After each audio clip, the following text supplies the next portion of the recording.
the secret asset that will replace the dollar. The cargo was ready, the crew was waiting, and the invoice was approved until a message flashed. Payment route blocked. In 40 minutes, a nation's medical imports would miss the boat because a sanction in another capital changed the rules midstream. Phones lit up. A minister stared at a blank screen that used to be a window to the world. Here's the part nobody says out loud. When value moves off Western rails, sanctions stop biting. We'll follow the money flows, the pipelines, the vaults. We'll track the mechanics of a slow collapse, the hidden asset, and the launch plan. First, why the dollar's grip is slipping. Pressure points, how the dollar's grip weakens. Trust was the glue, liquidity was the payoff. For decades, the dollar offered both. But the glue is thinning and the payoff comes with strings. Central bankers don't argue about ideology in confidential memos, they run through scenarios. What happens if reserves can freeze? What if a transaction record becomes a legal lever? They've watched enough to start moving. The signals are quiet but consistent.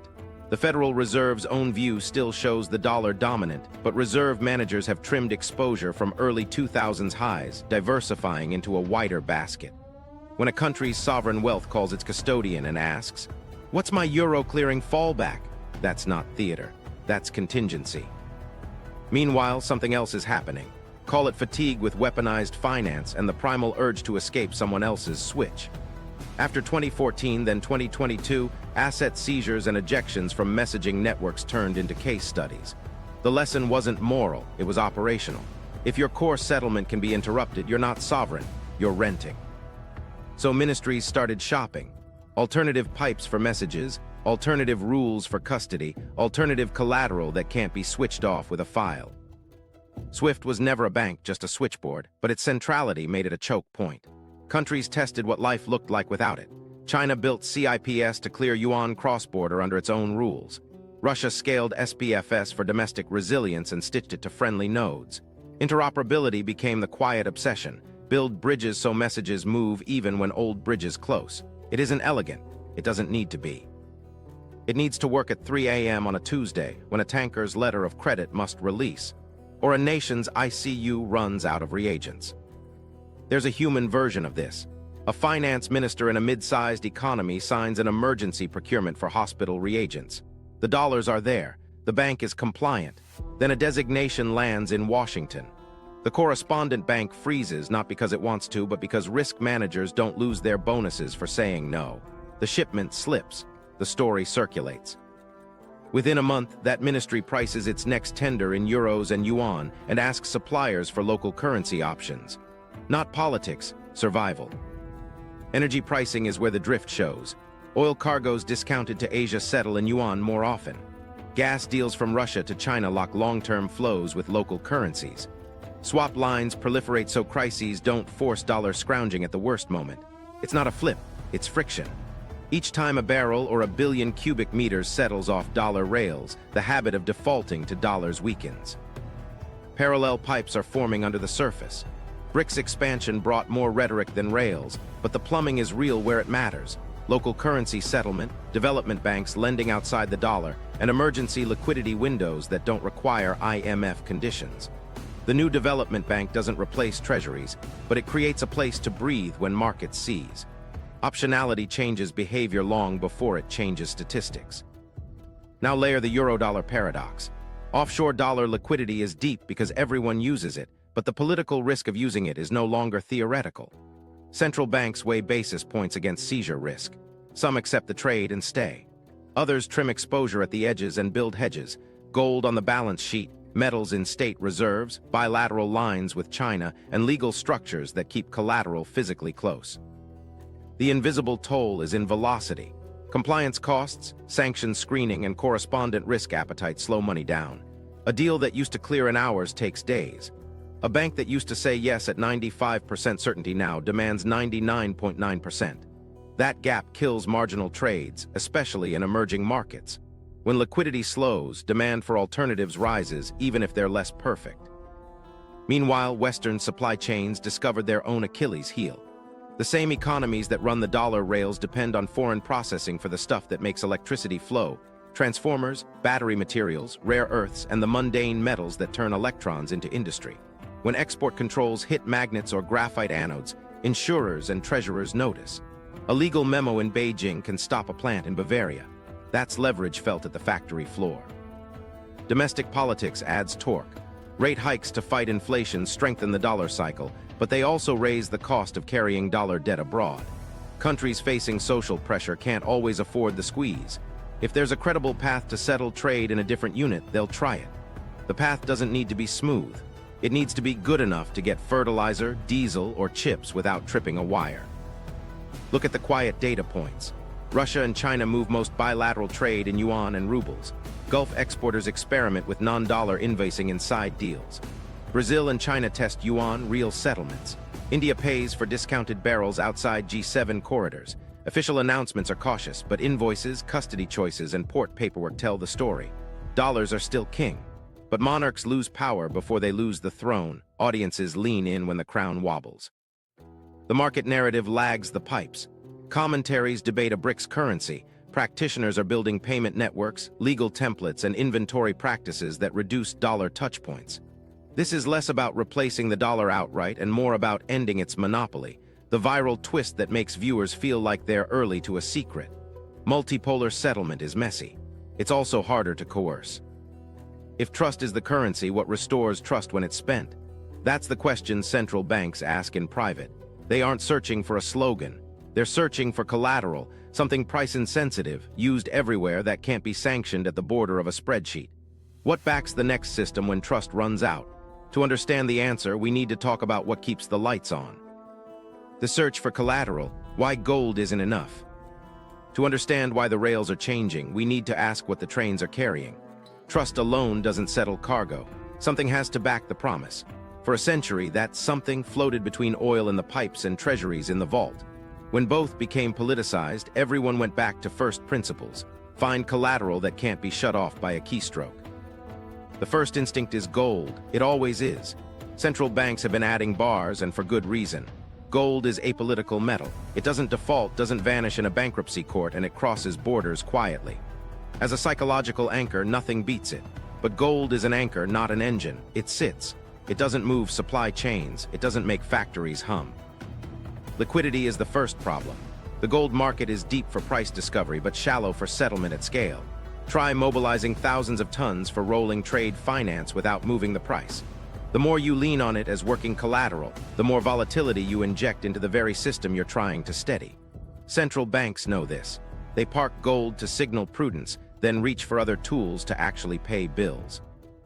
Velocity is the second problem.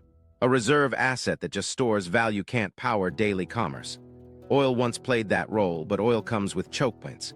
If your reserve depends on the Strait of Hormuz or the Malacca Strait staying open, you've outsourced sovereignty to geography and navies. That's a bet fewer countries are comfortable making. Bitcoin, it promises freedom from gatekeepers, and its advocates aren't wrong about the need to exit captured rails. But volatility is a tax on the poor and a headache for treasurers. Regulatory crossfire turns every transaction into a legal guess. And the energy optics, fair or not, invite political pushback exactly when you need broad adoption.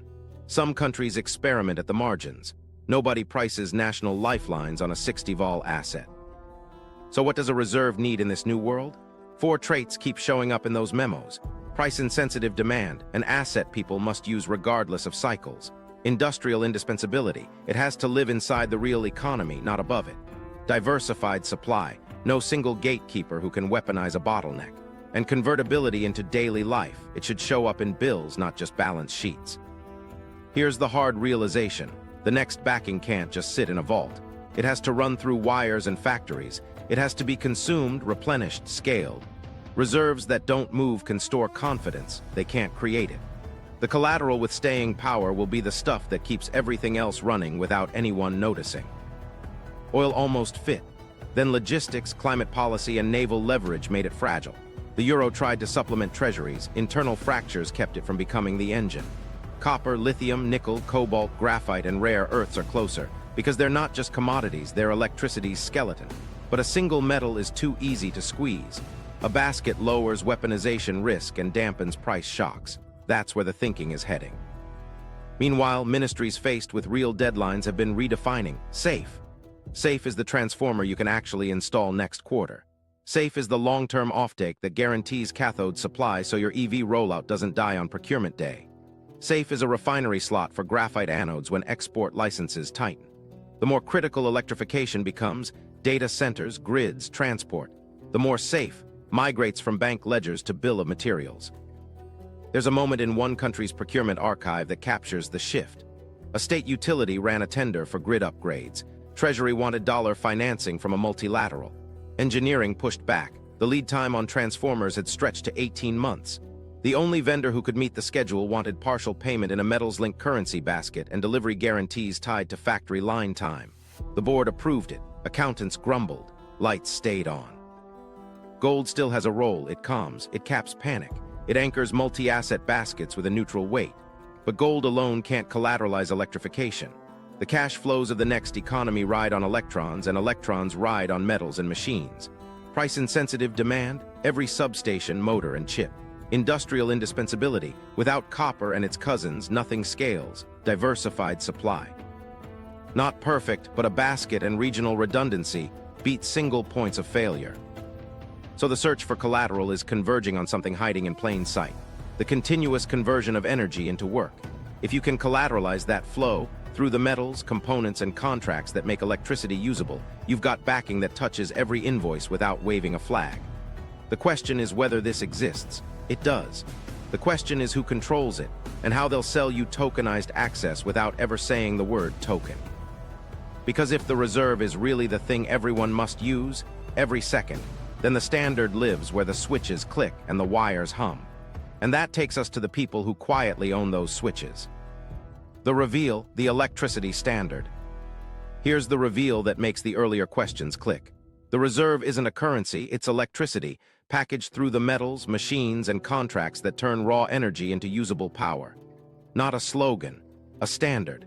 The reference asset hiding in plain sight because every economy spends it every second with no opt-out. Start with the skeleton. Copper is the bloodstream of the grid. Motors, cables, substations. Lithium, nickel, cobalt, and graphite. Those are time shifters, storing power when the sun's down and demand spikes. Rare earths like neodymium and dysprosium harden magnets for wind turbines, EV motors, precision tools. Aluminum frames, silicon wafers, and polysilicon glazing tie generation to consumption. This isn't speculation, it's the parts list. Then layer the conversion gear. Transformers step voltage into something cities can live with. They're backordered for months because each one is mostly steel and copper wound by hands that aren't easy to replace. HVDC lines move power across continents with fewer losses. The converters are dense with semiconductors and specialized capacitors. Battery cells are factories in boxes. Cathodes, anodes, separators, electrolytes, each with its own supply chain choke points. Chips from power electronics to control modules synchronize the flow. It's a stack like software but heavy. Why this works as a standard is simple and brutal. You can delay a real estate project. You can reschedule a bond issue. You can't reschedule electrons. Baseline demand is non-discretionary. Hospitals, water pumps, data centers, refrigeration, trains. When growth shows up, AI clusters, electrified transport, heat pumps, consumption ratchets up and stays there. The standard gains value because it's welded to the thing nobody can turn off. A single metal can't anchor this. Copper alone spikes when a smelter floods. Lithium alone gets crushed when a new brine field comes online. The basket fixes that. Blend copper's breadth with lithium's time value, nickel and cobalt's energy density, graphite's ubiquity, rare earth's torque. Add the conversion layer, transformers, HVDC components, battery cells, power semiconductors. Now you're indexing the continuous conversion of energy into work, not the whims of one mine. Here's how it moves from theory to money. A state utility signs a 10-year HVDC offtake for converter stations and spares, paying partly in currency and partly in a metals and components index locked to physical delivery schedules. A refinery upgrades anodes in exchange for long-dated access to graphite processed at qualified plants. A battery maker pre-buys cathode material with settlement clauses that net out in local currency, but are collateralized by stored cells. These are not crypto fantasies. They're vendor contracts written to keep throughput alive. Tokenization is a loaded word, so nobody uses it. But that's the mechanic. Not coins, claims on production lines, warehouse receipts for components, guaranteed queue slots on assembly lines, and floor price agreements for critical metals. You can ledger that with old systems or CBDC rails. The point is the claim settles to cargo, not to sentiment. Price-insensitive demand turns into a collateral premium. When transformers are scarce, they don't just cost more, they carry priority value. When copper inventories draw down into a deficit during electrification, the marginal ton is worth more than its futures quote because it unlocks a downstream project. That premium, repeated across the stack, becomes the quiet yield of the standard. You don't see it on a Bloomberg screen. You see it in which factories stay open. This standard is sanction-resistant by design, not because it lives outside politics, but because it lives in physics. You can threaten a bank.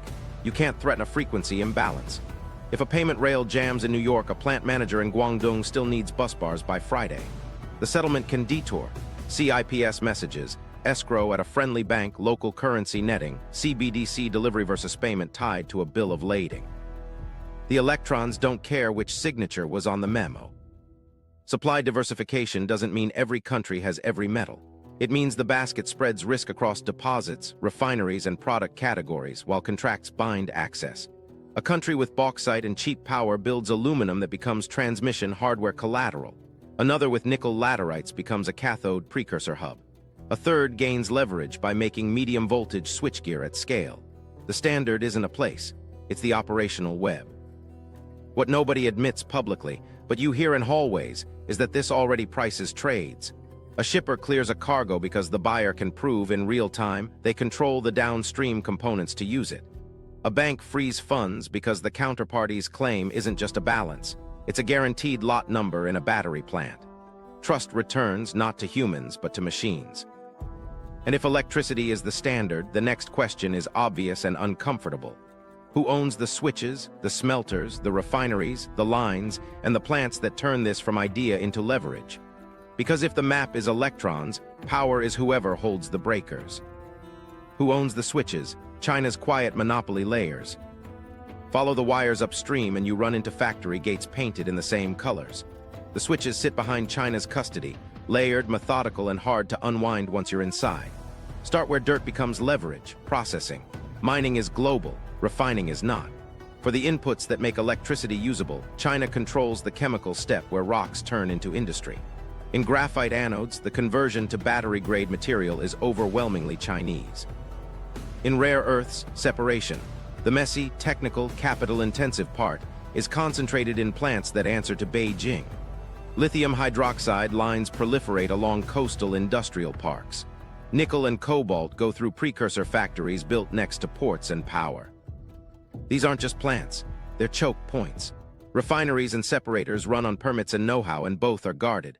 When export controls tighten, not on ore, but on technology, machinery, and engineered powders, the effect isn't a headline. It's a factory in Europe waiting 6 months for a part that used to arrive in 3 weeks. A pause in one Chinese county can ripple into a turbine assembly line across the world. That's what a quiet monopoly looks like. Not price hikes, but permission structures. Go one layer up. The components that translate metals into current. Transformers, the big gray boxes that step voltage so neighborhoods and factories can drink from the grid, are a labor and metal art form. China scaled the art. From distribution units to monster step-ups, manufacturers there hold capacity that others can't match on time or cost. Lead times lengthen, and procurement officers start speaking a new language: allocation, not price discovery. Meanwhile, high-voltage direct current converters, those dense cabinets of semiconductors, capacitors, and precision coils, are built by a short list of firms, many clustered inside Chinese supply chains. HVDC isn't a patent, it's a craft, and the tool makers for that craft live near the workshops that fabricate the pieces. Semiconductors aren't just phones, they're power. China's role in the midstream, modules, inverters, power control units, gives it a hand on the throttle even when cutting-edge logic chips are restricted.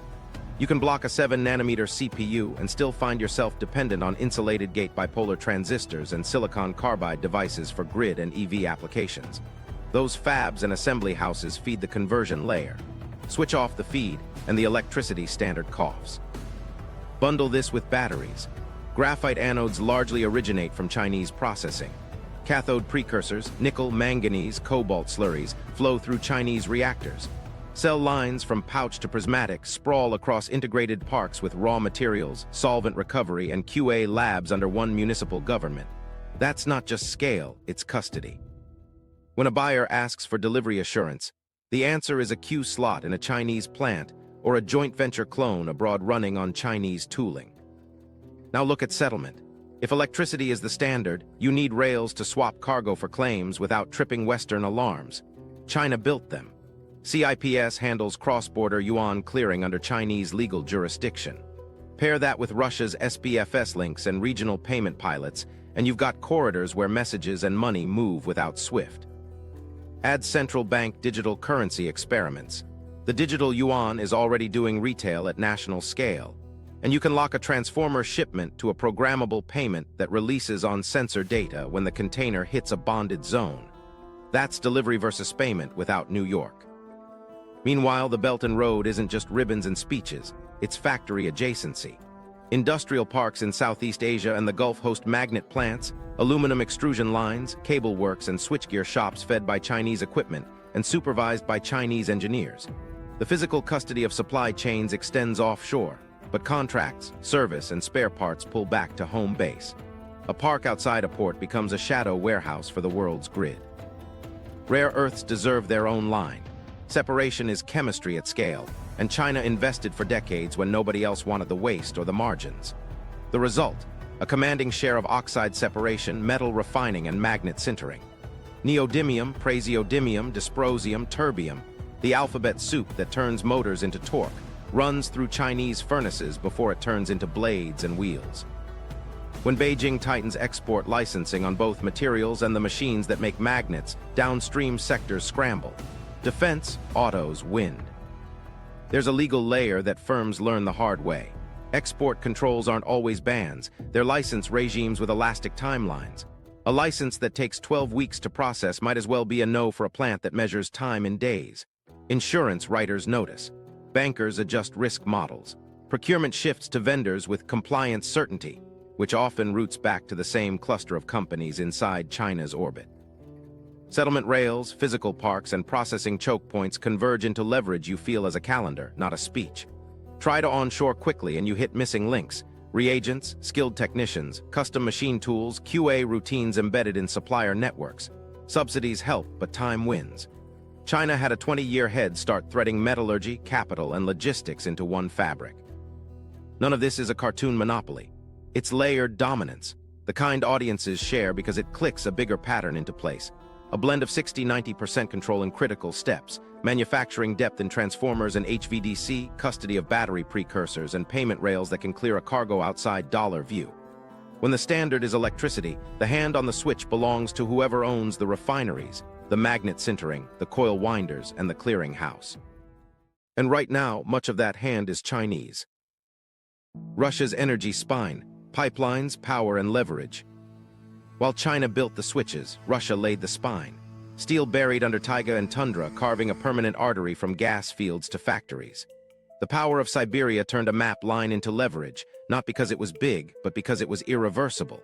Eastern Siberian gas now runs to China whether Brussels approves or not. Those wells don't pivot back to Europe with a press release. The molecules have a new home. Here's the leverage mechanics. Gas to industry beats spot cargoes because it becomes process heat, feedstock, baseload for cities and cluster parks. Long-term contracts lock flows in local currencies, smoothing politics out of monthly invoices. When volumes ramp toward design capacity, a decade of industrial planning grafts onto a pipe. That's not just energy, it's predictability, and predictability is collateral. Meanwhile, Russia rerouted oil like a seasoned harbor pilot, before Europe set the tempo. After sanctions, crude and products bent toward Asia on longer routes with stealthy pricing, discounts that bought loyalty and time. Tankers changed flags, middlemen changed names, but the result was simple. China and India absorbed flows, with more barrels settling outside dollar corridors. Even when price caps bit, settlement detoured through friendlier banks and currency baskets. The fewer dollars needed per barrel, the more optionality for everyone downstream. Gas is the anchor, nuclear is the anchor tenant. Rosatom sells more than reactors. It sells lifetime fuel cycles, training, and service contracts that tie grids to Russian cadence for decades. When a country buys a reactor bundle, it buys an energy policy. Fuel assemblies, maintenance timetables, and waste management become calendar items you can't cancel. That's power exported as a schedule. Arctic shipping shrank distance. With seasonal windows widening, LNG from Yamal and the Far East found faster lanes to Asian regas terminals.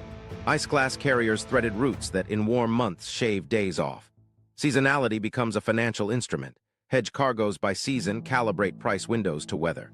Russia leaned into that, smoothing cash flows with offtake agreements aligned to ship capacity and port slots. Again, predictability over perfection. The joint Russia-China planning layer is quiet but crucial.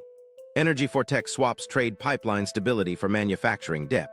Grid metals access for factory line slots, petrochemical feedstock for power electronics supply, uranium services for HVDC components. Each swap reduces exposure to a single choke point and pushes settlement onto rails both sides control.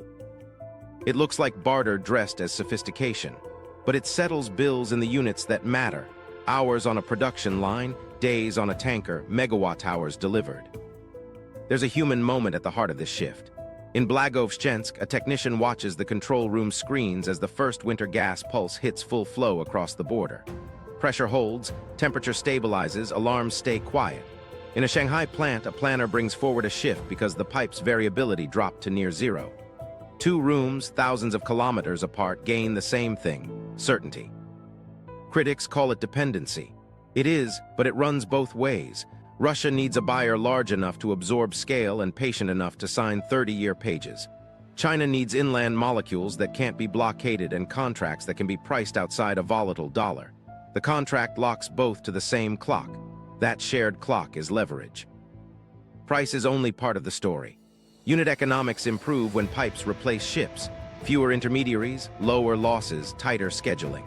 A yuan invoice on a pipe with known throughput beats a dollar invoice on a ship stuck behind a storm. Multiply that math across chemicals, fertilizers, and power swaps, and you've got a portfolio hedged against maritime and currency risk at once.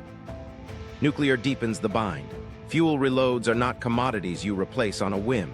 Qualified assemblies, quality systems, licensing, all are coupled to the vendor. When Rosatom is your service desk, your sanction risk calculus changes. You don't pick fights that strand a reactor core mid-cycle. That caution bleeds into foreign policy. Arctic LNG adds an options layer to pipelines. If pipes are arteries, LNG is the capillary network that can reroute around a bruise. Charter books, icebreaker schedules, and spot agreements become knobs Russia can dial to answer Chinese peak loads. Those knobs are bargaining chips in other talks: industrial park permits, component export licenses, access to metals. Put the spine and the switches together and the picture snaps into focus. Chinese custody of the conversion layer meets Russian custody of steady energy. Settlement rides new rails, CIPS messages, local currency nets, CBDC pilots that release funds when valves turn. Now layer in the new money, programmable settlement that ties cargo sensors to balance updates. That's where this goes next, pipes that clear like payments. Share-worthy because it turns an abstract, currency war into a picture you can feel. The new money pipes, CBDCs, and commodity settlement. Pipes move molecules, rails move claims. Now both speak the same language. Programmable money meets measurable cargo, and the settlement clock syncs to valves, cranes, and transformers. Start with the digital yuan because it's already out of the lab. Wallets at scale, QR at the street level, and more quietly wholesale corridors where customs, port authority, and banks read the same ledger. A cargo of copper cathodes leaves a bonded zone in Qingdao. The bill of lading's hash pings a smart contract. Funds sit in escrow as ECNY tokens with conditions. Release 30% on verified load, 50% at AIS tracked midpoint, balance at discharge plus assay. No Nostro accounts, no correspondent roulette, just delivery versus payment tied to sensors and signatures China controls. Russia's digital ruble aims at the same target from a different angle: sanction-resistant cross-border pipes. Wholesale pilots test bank-to-bank transfers that trigger when gas flow meters hit a daily threshold. A utility in high tops up a standing CBDC channel every morning. A Gazprom affiliate receives tokens when the pipe's telemetry says molecules moved. The legal wrapper looks like a supply contract. The money logic runs on a central bank ledger that never touches SWIFT. Interoperability is the trick. You don't need universal convertibility, you need predictable corridors. CIPS handles the messaging for yuan legs, SPFS covers Russian banks, a bridge service maps CBDC addresses to known entities with risk scores.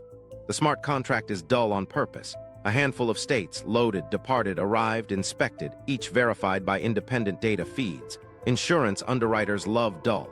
They price certainty. Local currency pricing stops being a headline and becomes a hedge. An Indonesian utility buys transformers from a Chinese manufacturer with ECNY settlement, but hedges the exposure with a copper-linked clause and a side agreement for graphite anodes if export licenses tighten. A Middle Eastern refiner sells naphtha in dirhams through a CIPS clearing bank while posting collateral in aluminum billets stored in a bonded warehouse, tokenized as warehouse receipts. The receipt isn't a coin, it's a Q slot plus a barcode. Smart contracts cut counterparty risk because they don't care about speeches. A battery plant in Vietnam agrees to pay a Russian cathode supplier an ECNY upon verified delivery. The CBDC transfer locks when the container's door sensors read the right seal in the correct yard, and a third-party lab uploads assay results. If a sanction memo lands mid-voyage, the contract still sees hardware and data, not cable news. Banks can step back without collapsing the deal. Swap lines become guardrails. A BRICS central bank extends a yuan line to a partner with periodic rollovers. When a commodity basket swings, say nickel spikes on a strike, the partner taps the line, nets exposures, and settles in local tokens. New development bank windows absorb the timing mismatch with project finance pledged against HVDC equipment deliveries. Liquidity shifts from trust me to show me the asset. Here's a micro story. A South Asian grid operator needs 10 large transformers before the monsoon. The vendor offers a slot if payment hits a coil winding, stakes you can visualize in one sentence. The buyer's treasury opens a CBDC escrow in a partner bank on CIPS, loads ECNY sourced via swap and sets 3 triggers: copper purchased, core assembled, factory acceptance test passed. A local insurer wraps the contract only if a rare earth magnet shipment for ancillary switchgear clears a separate license. It does barely. The plant ships. The first storm knocks out 2 substations. Spares arrive on day 5.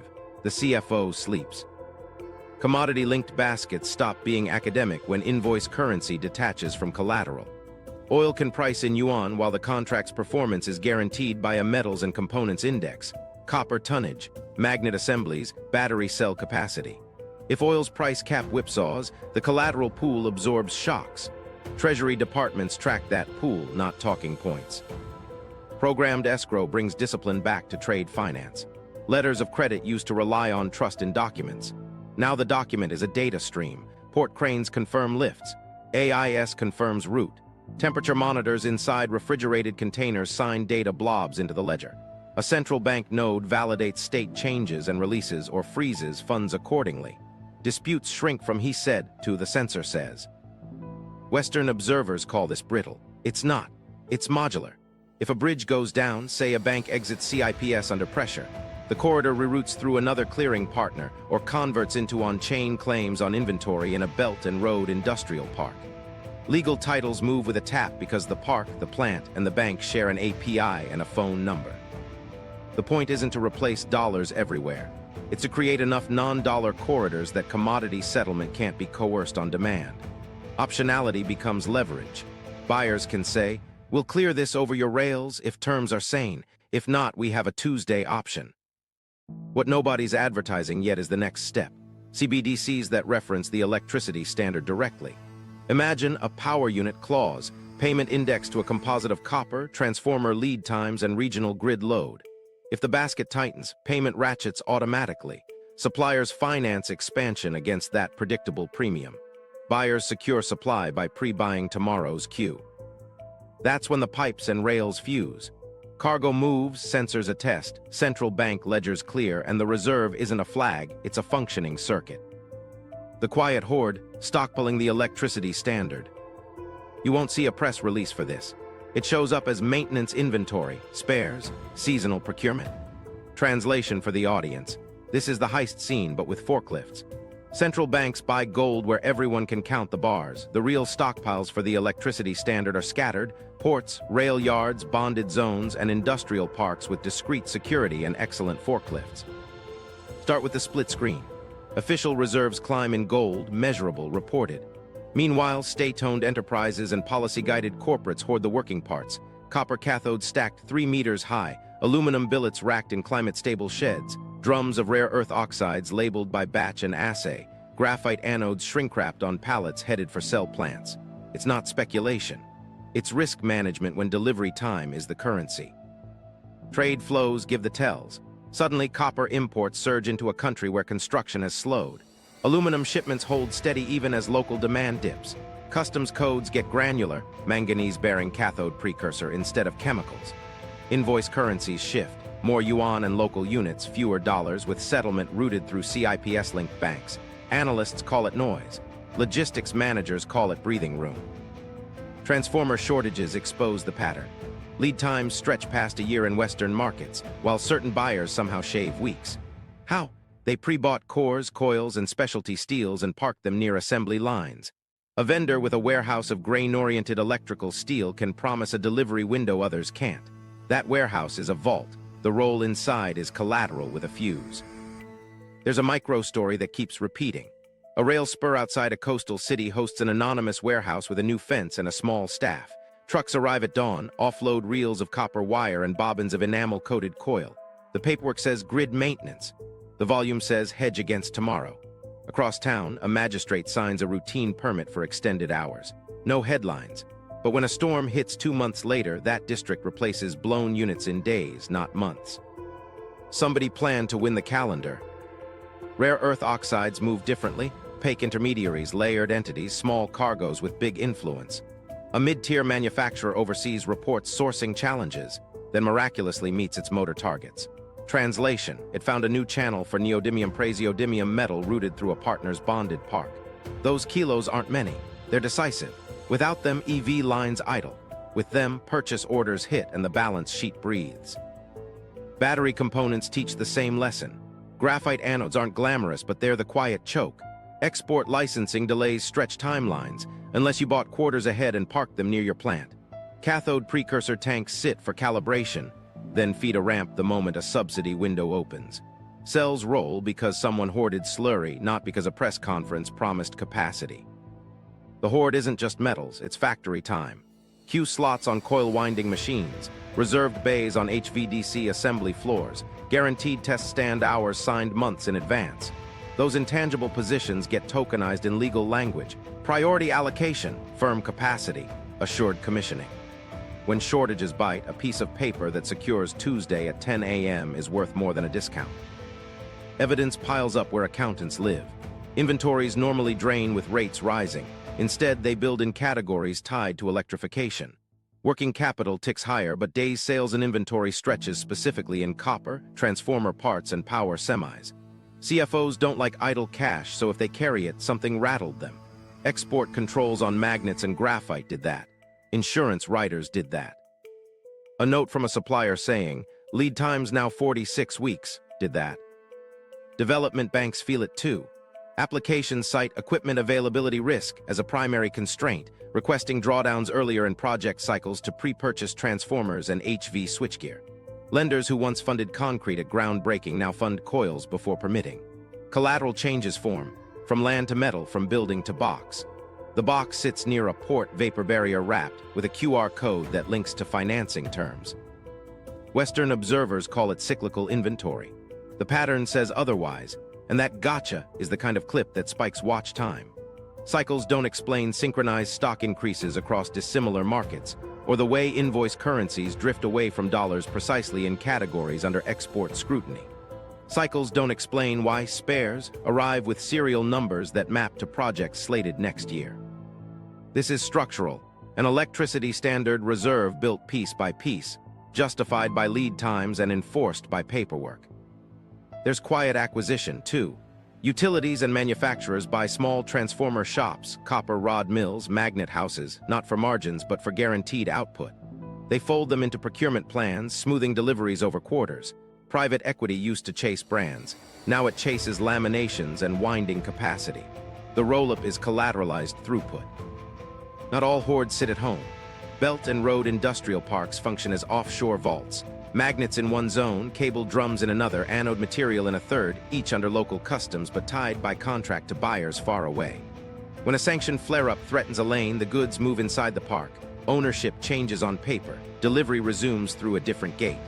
Value didn't disappear, it walked around a wall. And yes, the gold bars still matter.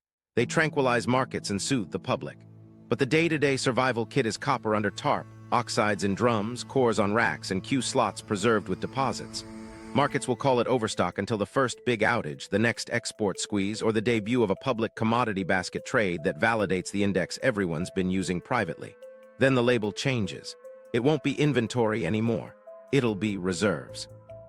The breakage, Western grid bottlenecks, and price signals. Here's where theory gets loud. Breakage isn't dramatic explosions, it's calendars slipping, invoices creeping, and projects that die by 1,000 lead times. The signal shows up first in utilities inboxes. Transformer delivery revised, now 54 weeks. A housing developer stares at an empty lot because the substation upgrade missed its window. The mortgage clock keeps ticking. The grid can't hand over the key. Data centers feel it like a migraine. Power-hungry AI clusters need medium-voltage gear, switchgear, and miles of copper busbar. The order book says yes, the factories say later. Hyperscalers who count in megawatts now count in quarters. A site with permits and fiber sits dark because a $450,000 transformer won't exist until next spring. Landlords raise eyebrows. CFOs raise capex. The city loses tax revenue every month. That room stays quiet. EV rollouts run into the same wall. Chargers are steel, silicon, and copper pretending to be software. Municipalities approve stations, then discover the feeder needs an upgrade and the utilities transformer pool is tapped out. A ribbon cutting slips from June to November. Drivers blame politics. The culprit is a coil that can't be wound faster because the shop that winds it is running 3 shifts already. Price signals whisper before they shout. Futures miss the nuance, spot markets miss the cue. What actually moves is the premium for priority. A rush fee becomes standard. A vendor offers a 6-week shave if you accept a different core design, same rating, more copper. You pay because the calendar is a cost. Insurers notice equipment scarcity and rewrite policies. Longer outage deductibles, higher premiums for substations without spares. Balance sheets absorb it as non-recurring. It recurs, anxious, repeatable pain your viewers will share because it feels unfair and avoidable. Copper deficits meet electrification mandates mid-stride. Governments announce targets, heat pumps, EVs, transmission miles, while smelters struggle and mines battle permits. Traders see spreads widen between cash and 3-month. Project managers see their wiring contractor hoard reels and refuse to quote beyond 30 days. A stadium retrofit gets paused over a missing shipment of medium voltage cable. Not because money ran out, because metal ran out where it mattered. Semiconductor export controls add an odd twist. You can buy the latest server CPUs for your cloud region, but you can't energize the hall without power semiconductors. IGBTs, MOSFETs, silicon carbide modules. Some are on lists. Some ride long queues because a small set of fabs can't multiply overnight. The end demand is inevitable, the path is narrow. A truck arrives with half the inverters. The commissioning team shrugs. Half a hall doesn't pay for itself. Defense collides with civilians at the warehouse door. New radar arrays, ship electrification, battery packs for silent propulsion. Each draws from the same pool of transformers, capacitors, copper foil, and magnets that cities and factories need. Procurement officers swap spreadsheets with colonels. Delivery dates move. Civilian contracts get descoped quietly. Publicly, it's supply chain optimization. Privately, the plant manager tells the mayor the new substation will miss summer peak. How does this price a collateral premium without headlines? Through the back door.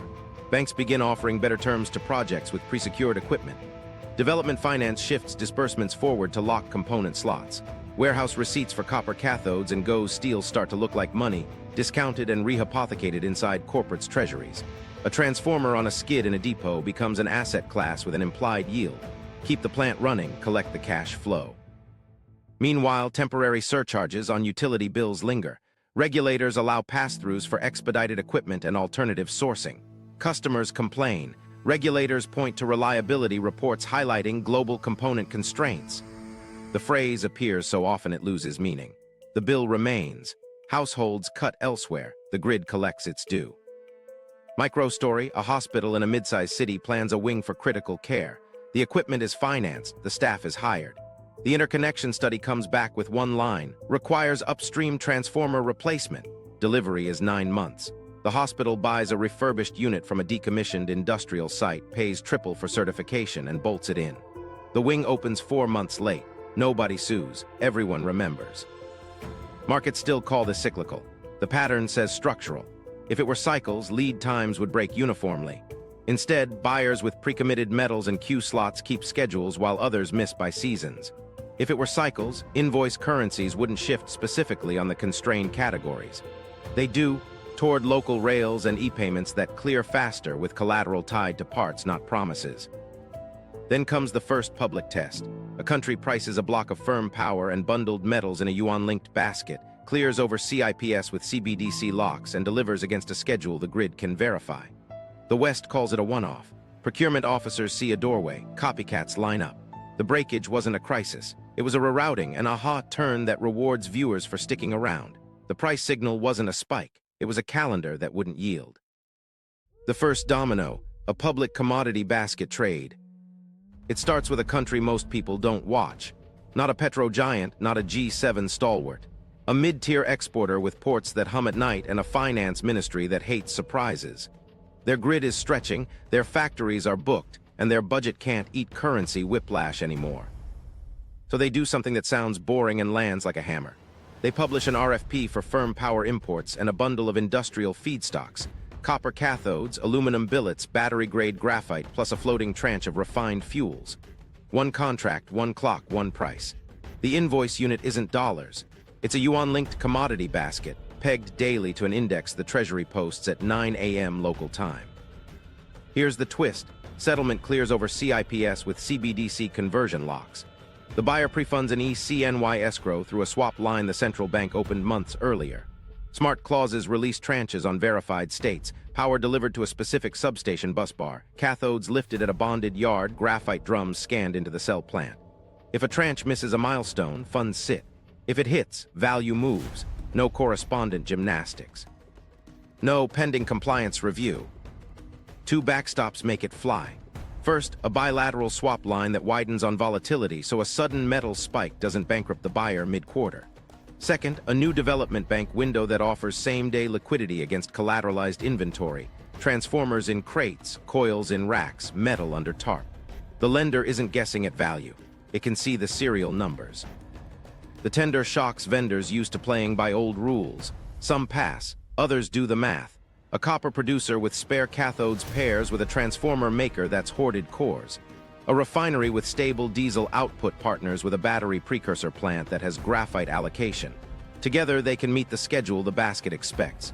They bid, they win. Western desks call it a stunt. Then the first delivery window closes exactly on time. Substations record the power. Port readers log the metal. An independent auditor posts the attestation hash that triggers the second tranche. The finance minister sleeps through the night for the first time that quarter.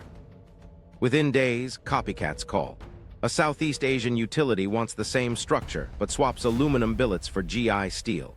A Latin American smelter asks to peg part of its electricity bill to the transformer lead time subindex rather than spot.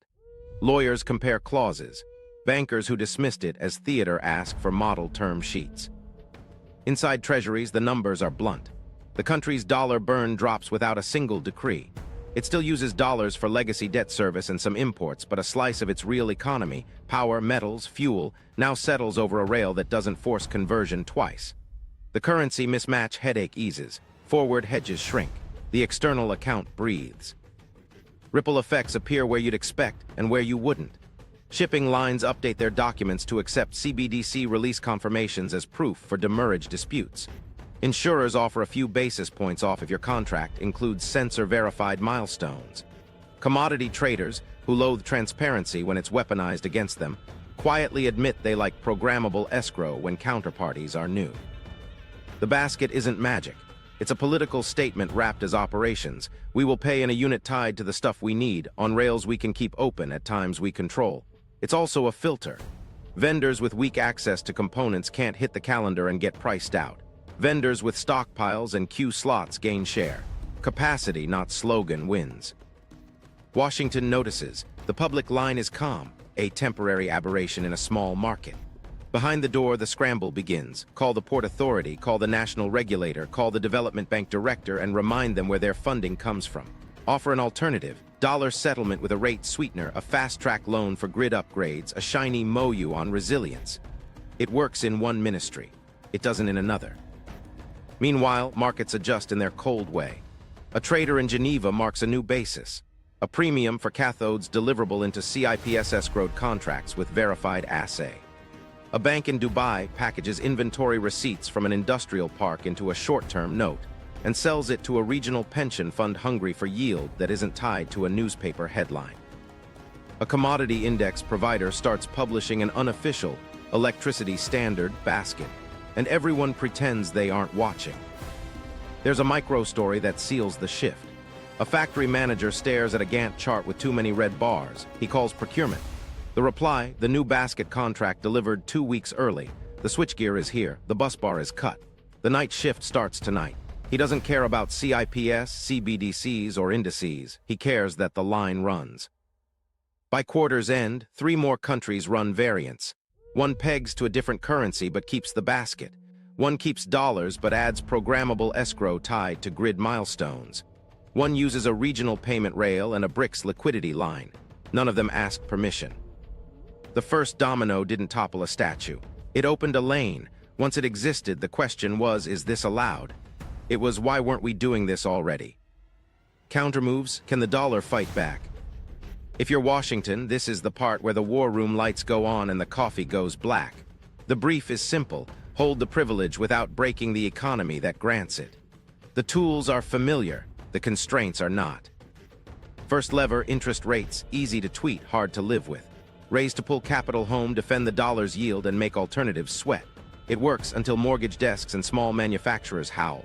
IOER, the interest paid on bank reserves, becomes a stealth weapon. Pay more on reserves, soak up liquidity, make dollar funding tighter abroad. It props the currency. It also starves parts of the domestic credit system you can't afford to lose in an election year. Every basis point is political shrapnel. Second lever, rebuild strategic stockpiles, but not just oil. Copper, grain-oriented electrical steel, transformers, uranium. Announce multi-year procurement so suppliers invest with confidence.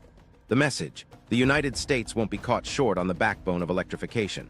The problem is time. You can buy copper, you can't conjure transformers. Winding shops and core steel mills scale in quarters and years, not press cycles. Still, the purchase orders land. Utilities exhale. Vendors staff up. Third lever, onshore and de-risk the refinery step. Not the mine, the chemical conversion. Subsidies for lithium hydroxide, nickel sulfate, cobalt refining, and graphite anode plants. Tie tax credits to domestic processing content, not just final assembly. Pair it with permitting reform framed as national security. Set shot clocks on approvals, give transmission lines the same status as highways, and shield litigants from endless procedural loops. Governors argue about viewshed. Grid planners argue about collapse. Congress picks a side because the lights are blinking in swing districts. Fourth lever, upgrade the rails that made the dollar sticky. SWIFT isn't American, but the network listens when New York coughs. Bolster instant cross-border. FedNow's cousins for wholesale. ISO 20022 everywhere. Richer data, fewer false positives in compliance filters. Quietly back new features that let commodity letters of credit carry more telemetry. Vessel IDs, sensor attestations, inspection hashes. If CIPS promises programmable certainty, make the dollar rails less arbitrary, less computer says no. There's a bolder idea on a whiteboard: commodity-linked treasuries. Create a slice of issuance indexed to a published basket. Copper, goes steel, refined product spreads, paying a coupon that rises when the electrification backbone tightens. The pitch is simple: park reserves in something that hedges the real economy you need to run. Skeptics balk: monetary purity, mission creep. But somewhere between I-bonds and inflation indexation, a pilot could live. If foreign treasuries can buy a hedge bundled with U.S. credit, fewer look east for a basket. Fifth lever, build a supply chain NATO for the grid. Instantly sticky phrasing your audience will repeat. Take the G7 and a ring of close partners. Standardize specs for transformers and HV gear, pool procurement, and pre-fund shared spares in regional depots. Map rare earth separation, magnet sintering, and power semiconductor capacity like an air defense grid. Commit to mutual assistance on outages and export licenses the way you commit fighter squadrons. Bureaucrats roll their eyes until the first winter peak hits a transformer cliff. Then it's doctrine. There's a human version of this policy turn.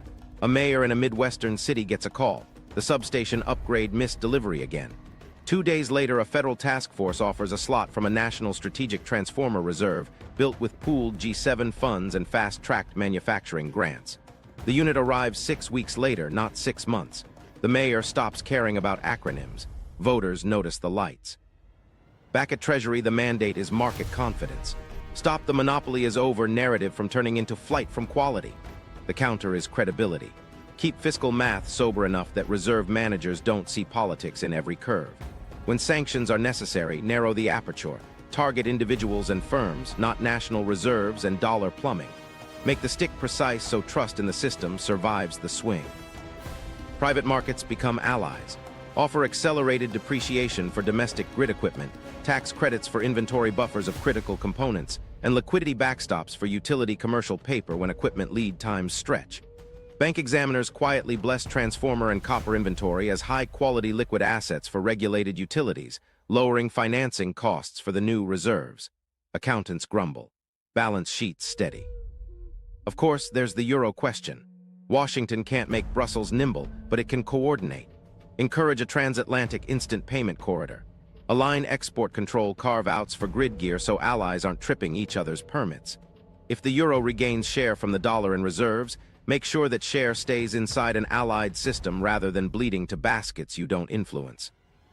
Critics say this is retreat. It's triage. The goal isn't to reimpose a monopoly, it's to make the dollar the best option in a world with options. The pitch shifts from inevitability to service level. Faster rails, clearer rules, deeper markets, and a national commitment to the metals and machines that make money real. And the truth inside the briefing room, even if the dollar survives, and it will, the age of only is over. So you make sure that when buyers choose, they pick the rail that doesn't miss Tuesday. Winners and losers, the new everyday economy. Here, that's what it feels like when an electricity standard starts pricing your life. Winners aren't just countries. They're the pockets inside countries that align their budgets and careers with electrons. Losers aren't doomed. They just discover that service margins don't keep the lights on when parts outrank prices. Energy importers with metals win first. Think economies that used to bleed dollars for oil but sit on copper belts, bauxite, nickel laterites, or rare earth processing corridors. They flip the script. Export the bones of electrification, import fewer barrels, settle more trade on rails that reward what they can deliver, queue slots on coil winders, cathode precursor batches, aluminum extrusions. Their current accounts calm down. Their currencies wobble less. Their utilities get cheaper financing because collateral is physical and near. Your service hubs strain. Advertising doesn't wire a substation line worth clipping.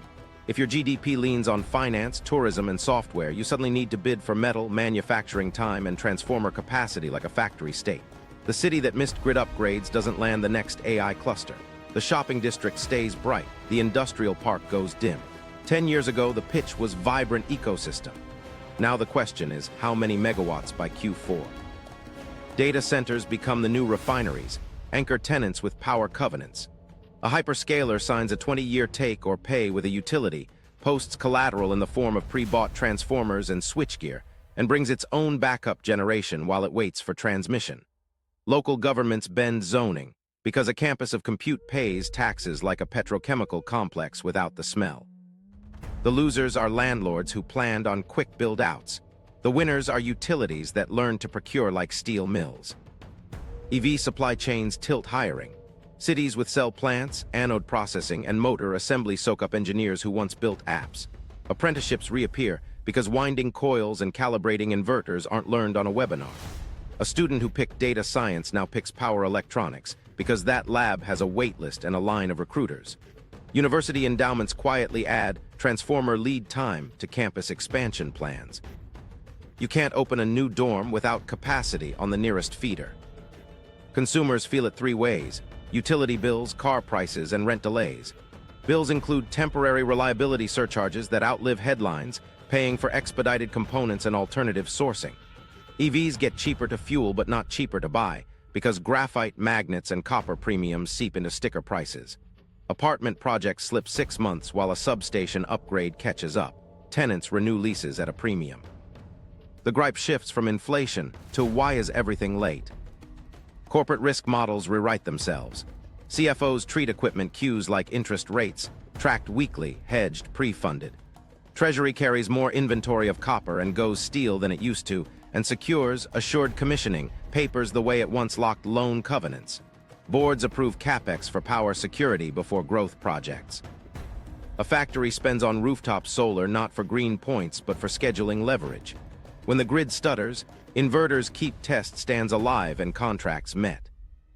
Middle powers hedge across two rails. Dollar rails remain for finance, debt service, global portfolios, sovereign wealth placements. Electron rails migrate to yuan clearing corridors for cargo-tied CBDC settlement. A finance minister keeps treasuries while a state utility buys switchgear through CIPS with programmable escrow.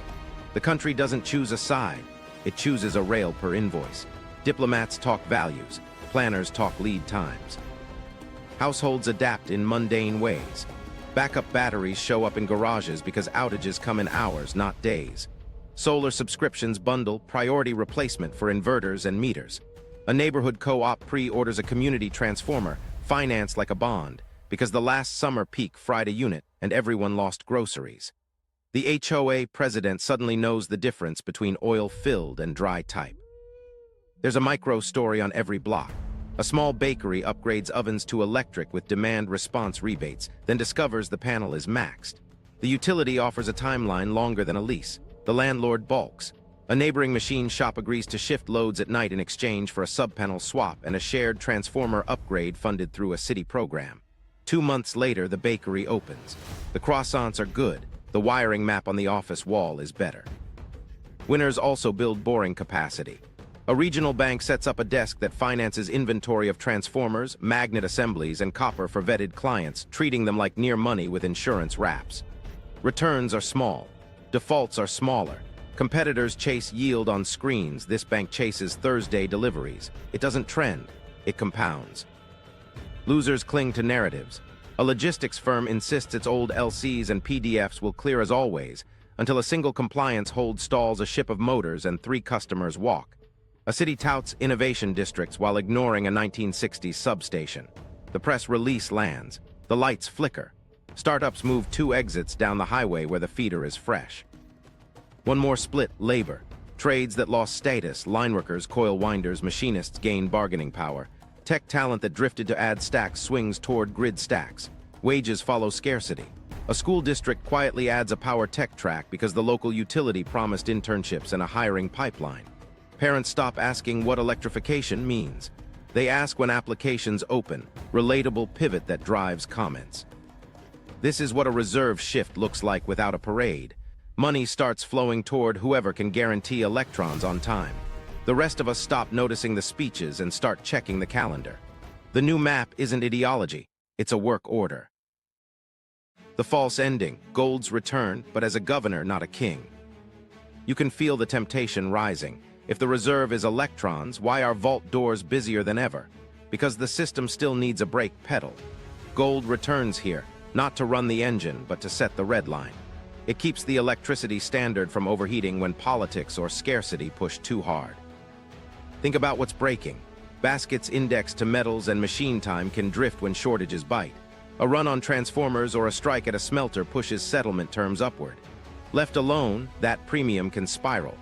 Gold steps in as the governor, not to replace copper and coils, but to cap panic and smooth jumps. A small allotment of gold in the basket lets counterparties rebalance when physical markets seize.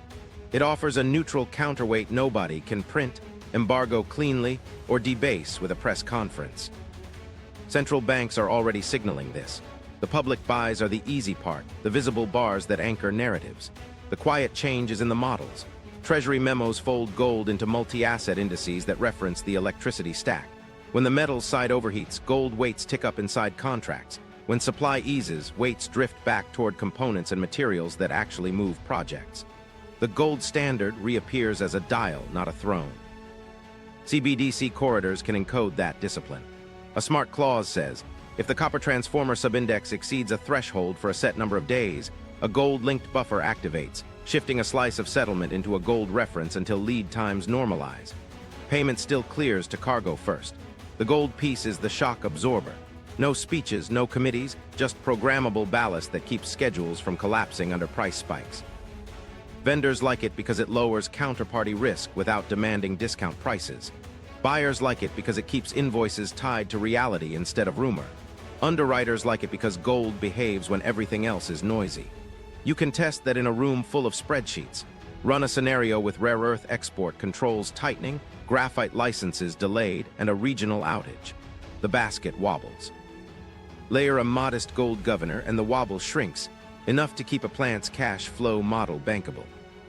This isn't nostalgia. It's psychology turned into operations. Gold calms ministries and parliaments because people understand it. A finance committee can defend a line item called gold buffer in a way it can't defend priority coil winder slots. The public accepts a gold slice as prudence while the real backing, metals and machines, does the heavy lifting in silence. The anchor returns to make the new standard socially acceptable. Meanwhile, settlement rails learn a new trick, gold as circuit breaker. In a CIPS cleared deal, if physical delivery milestones hit but the basket stress indicators flash, the CBDC escrow releases a gold reference tranche to keep liquidity flowing while components catch up. It's not paying in bullion. It's referencing a neutral unit to keep contracts alive through turbulence. Once the backlog clears, the clause sunsets and the flow returns fully to electrons. There's a micro-story from a coastal economy that quietly adopted this. A utility signed a multi-year contract for HV transformers and switchgear, collateralized by copper, steel, and a slim gold governor. 2 quarters in, export controls on magnet machinery tightened. Lead times nudged beyond tolerance. The gold clause triggered for 90 days, bridging cash flow for the vendor and restraining the index from ratcheting higher. The substation went live within the original window. Ratepayers never saw the clause, they saw lights. Critics say this smuggles the old world back in. They're right on purpose. That tension fuels shares. Gold isn't the chassis anymore, it's the stabilizer bar. Without it, the electricity standard risks whipsawing when politics jostle physics. With it, CBDC corridors and commodity baskets feel less like a leap and more like an upgrade. The governor makes the engine livable. And here's the payoff. The gold standard returns precisely because electricity is the standard. Gold governs the path, power carries the weight. Central banks can hold bars to soothe nerves while state firms hold coils, cores, and cathodes to keep factories breathing. The public story talks about prudence. The private ledger marries invoices to inventory. So when do they stop pretending? When the index goes live, published, tradable, embedded in contracts. Gold will be there not as the headline, but as the quiet rule that keeps the curve sane. The mask doesn't fall off, it becomes transparent. The ballast is visible, the current keeps flowing. Launch window, the index that makes it official. There's a moment when a workaround becomes a system, the memorable beat that sets up your reveal. It isn't a speech. It's a number published at 9:00 a.m. that lawyers can reference and insurers can price. The launch window looks ordinary. A daily index, commodity plus electricity, posted by a BRICS plus working group, audited by 2 independent firms, calculated from observable inputs, metals prices, component lead time premia, and verified capacity factors. The name is dull by design. The effect is. It starts with contracts changing their first page. A major exporter, call it a metals and power nation with deep ports, signs a 15-year offtake pegged to the index, not dollars. The buyer isn't a single utility, it's a syndicate, grid operator, battery consortium, and a data center anchor. Payment splits on schedule, ECNY corridor for components, local currency leg for labor and logistics, while the floating slice tracks the indexes, conversion premium, the part that prices factory time and equipment scarcity. The clause markets feared, subject to availability, disappears. Availability is the index. Shipping companies move first. Bills of lading gain a tick box. Index-linked DVP. The box ties demurrage disputes to programmable releases from CBDC escrow that read crane lifts and yard scans. If the index's transformer subcomponent tightens, a small adjustment triggers on delivery, not at a trader's whim. Suddenly, the port's gate scan matters more than an analyst note. Then the quiet adopters, insurers. Underwriters publish riders keyed to sub-indices, transformers, HVDC, copper cathode readiness, magnet assemblies. If the basket drifts into stress, coverage expands to business interruption with predefined triggers. Policies that used to be bespoke get standardized around the same reference. The risk curve stops lurching, it breathes. Clearing houses add the final seal. A regional CCP starts accepting warehouse receipts for copper, steel, and finished transformers as collateral with haircuts tied to the index. The haircuts shrink when the audit feed confirms serial numbers in bonded zones, transformers strapped and sensors live. That turns metal and machines into margin that banks can value without a phone call to a minister. Here's the launch day micro story. A treasurer at a Southeast Asian utility watches the index appear on her screen. She checks 3 lines: copper, transformer lead time premium, and the composite. Her procurement team has an invoice stack on the desk: switchgear, cable, 2 substation packages, each with clauses that reference those lines. She pushes release. Escrows flip. Vendors ramp. A capacity map updates with a green swath where there used to be orange. The market reaction is not fireworks. It's liquidity. Traders build curves for the index forward, month ahead, quarter, calendar year. A new desk quotes CTP, conversion time premium, separate from raw metals, letting industrials hedge factory queues without overpaying for ore. An asset manager launches a plain fund that tracks a cleaned version of the index, excluding fuel to avoid circularity. Corporates buy units not for speculation, but to pre-fund next year's expansion slots. Skeptics try to fade it. They publish op-eds about opacity, governance capture. The working group responds with data dumps, methodology, component weights, audits, the independent labs that verify rare earth shipments and GOES coil inventories. They publish a list of index instrumented sites, factories, and parks with live feeds. The governance fight becomes a quality fight. Quality wins because schedules win. A second exporter signs on. This one a Gulf state with refineries, aluminum, and a rising grid. It pegs part of a long-term LNG-linked power sale to the index's electrical backbone slice. Transformers, HVDC, and copper. Why price electrons to oil if the constraints are in coils? The Treasury splits reserves across rails, dollars for sovereign debt service, index-linked assets for project escrow.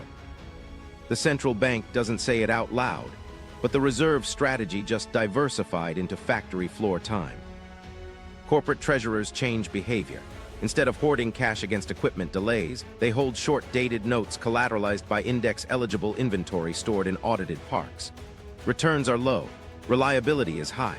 A university hospital finances its new wing's substation with bonds whose coupons adjust to the index, neutralizing the risk of a surprise transformer spike. Donors don't get a plaque for that clause. The cardiology ward gets power on time. Markets test the edges.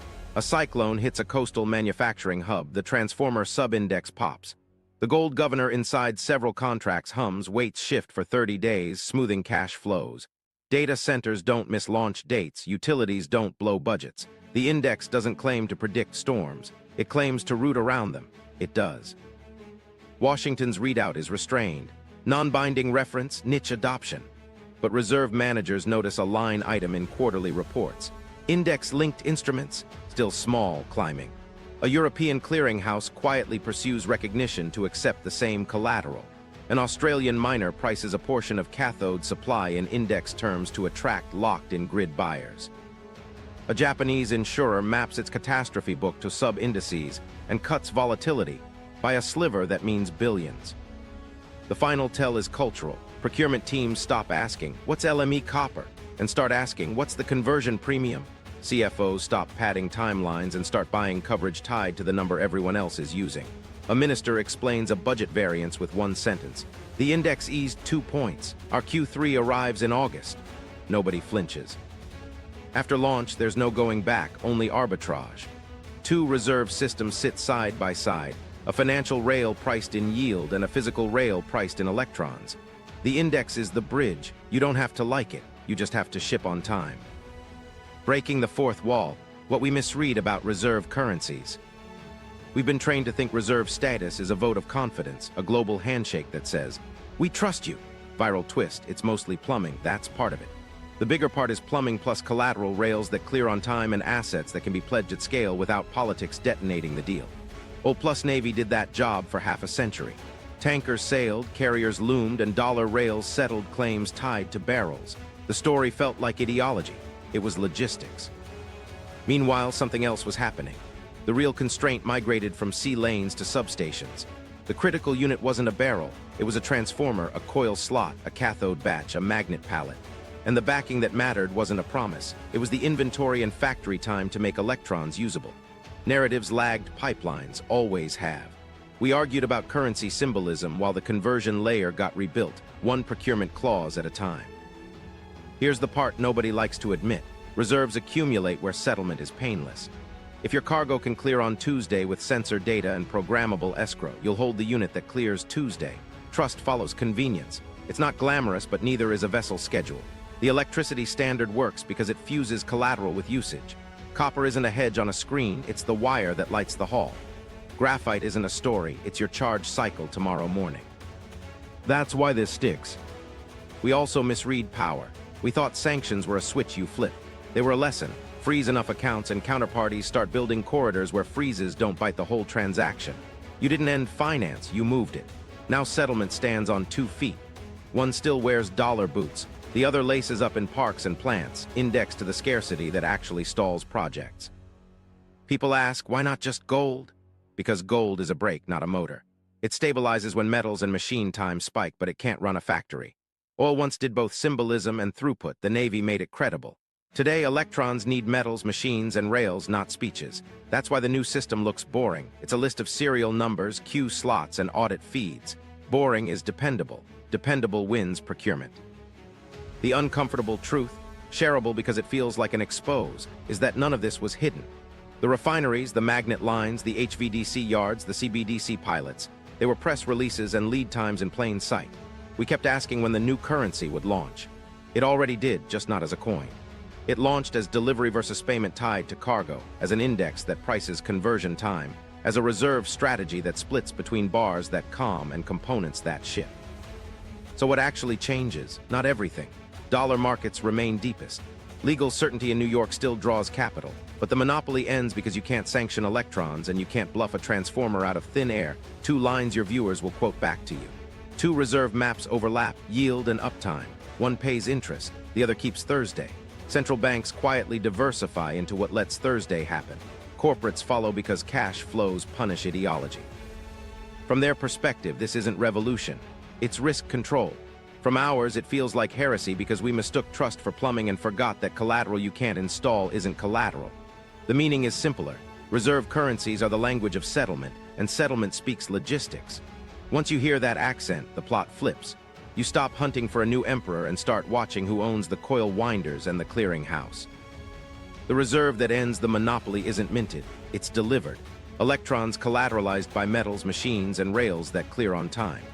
If you want the follow-up on the index's first real-world shock test, subscribe now. Because when the next constraint hits, you'll need the playbook, not the headline. And watch the Russia-China rails episode next. It's the wiring diagram this story plugs into.